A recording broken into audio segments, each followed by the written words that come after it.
ஆண்டவரும் அருமை இரட்சகருமாயிருக்கிற இயேசு கிறிஸ்துவின் இனிய நாமத்தில் தேவ பிரசன்னம் ஊழியத்தின் மூலமாக உங்களை நான் வாழ்த்துகிறேன். இந்த நாள் சிறிது நேர தியானத்திற்கென்று நான் எடுத்துக்கொண்ட வேத பகுதி சங்கீதங்களின் புத்தகம் 138 8வது வசனம் இப்படியாக சொல்கிறது, கர்த்தர் எனக்காக யாவையும் செய்து முடிப்பார்.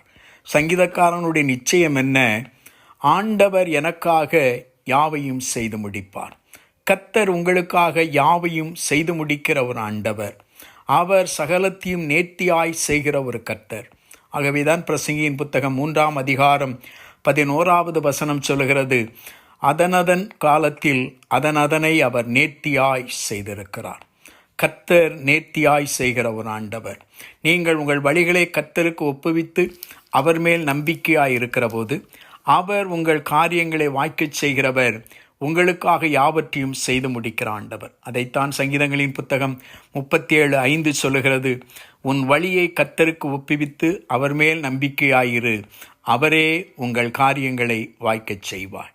ஏதோ ஒரு காரியங்களிலே தோல்வியை சந்தித்து கொண்டிருக்கிறீர்களோ, உங்கள் பிரயாசங்களினாலே தோற்றுப்போன ஒரு நிலையிலே எனக்காக யார் காரியங்களை செய்து முடிப்பார் என்ற ஏக்கத்தோடு காத்திருப்பீர்கள் என்றால், இன்றைக்கு ஆண்டவருக்கு உங்கள் வழியை ஒப்புவீங்கள். ஆண்டவர் மேல் நம்பிக்கையாய் காத்திருங்கள்.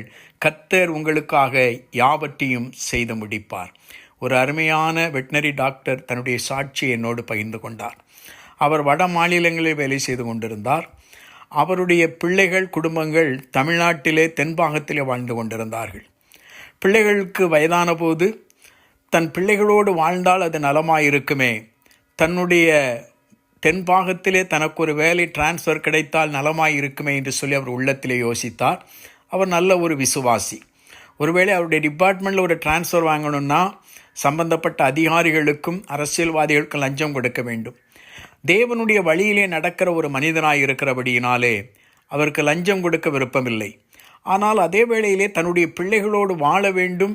வாலிப நாட்களிலே தன் பிள்ளைகளோடு இருந்தால் தன்னுடைய பிள்ளைகளுடைய வாழ்க்கை கர்த்தருடைய வழியிலே திருப்பப்படும் என்று விரும்பினார். எனவே ஒரு டிரான்ஸ்ஃபருக்கான அப்ளிகேஷனை கொடுத்தார். அதோடு நிறுத்தி கொண்டார். அவருடைய நண்பர்களெல்லாம் சொன்னார்கள், நீ போய் இந்த குறிப்பிட்ட அமைச்சரை போய் பார், இந்த குறிப்பிட்ட நபரை போய் பார் என்று சொன்னபோது அவர் சொன்ன ஒரு வார்த்தை, நான் ஆண்டவரிடத்தில் என் காரியங்களை ஒப்புக் கொடுத்திருக்கிறேன். எனக்கு ஒரு டிரான்ஸ்ஃபர் தேவை, அதற்கான விருப்பத்தை அரசாங்கத்துக்கு தெரியப்படுத்தி இருக்கிறேன். அதே வேளையில் ஆண்டவர் மீது நான் நம்பிக்கை வைத்திருக்கிறேன். ஆண்டவர் எனக்காக யாவையும் செய்து முடிப்பார். எல்லோரும் அவரை கேலி பண்ணினார்கள். எப்படி பிழைக்க தெரியாத ஒரு மனிதனாய் இருக்கிறானே என்று சொல்லி ஏளனம் பண்ணினார்கள். காலம் கடந்து சென்றது. ஒரு குறிப்பிட்ட நாளில் அவர் எந்த இடத்தை விரும்பினாரோ அதே இடத்திற்கு அவருக்கு டிரான்ஸ்ஃபர் கிடைக்கிறது. எல்லோரும் ஆச்சரியப்படுகிறார்கள், இது எப்படி நடந்தது என்று சொல்லி. நடந்த சம்பவம் என்னவென்றால், இவர் இருக்கிற இடத்திற்கு ஒரு மனிதன் டிரான்ஸ்ஃபருக்காக ட்ரை பண்ணுகிறான்.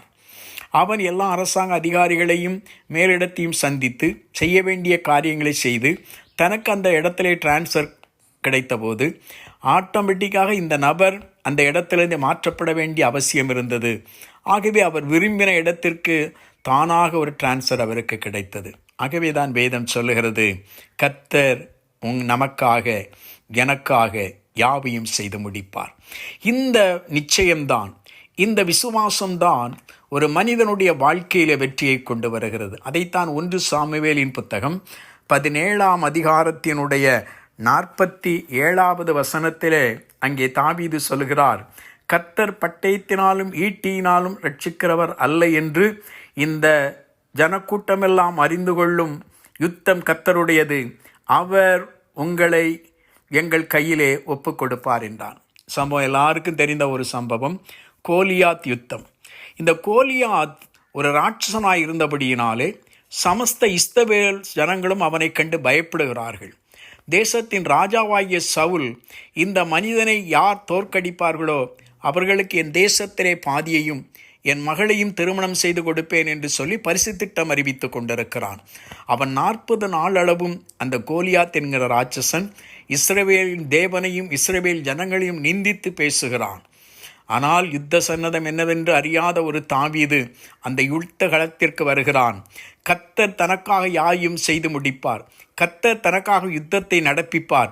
கர்த்தர் அந்த கோலியாத்தை தன்னுடைய கரத்திலே ஒப்பு கொடுப்பார் என்ற அந்த விசுவாசத்தோடு யுத்த களத்திற்கு கடந்து சென்றான்.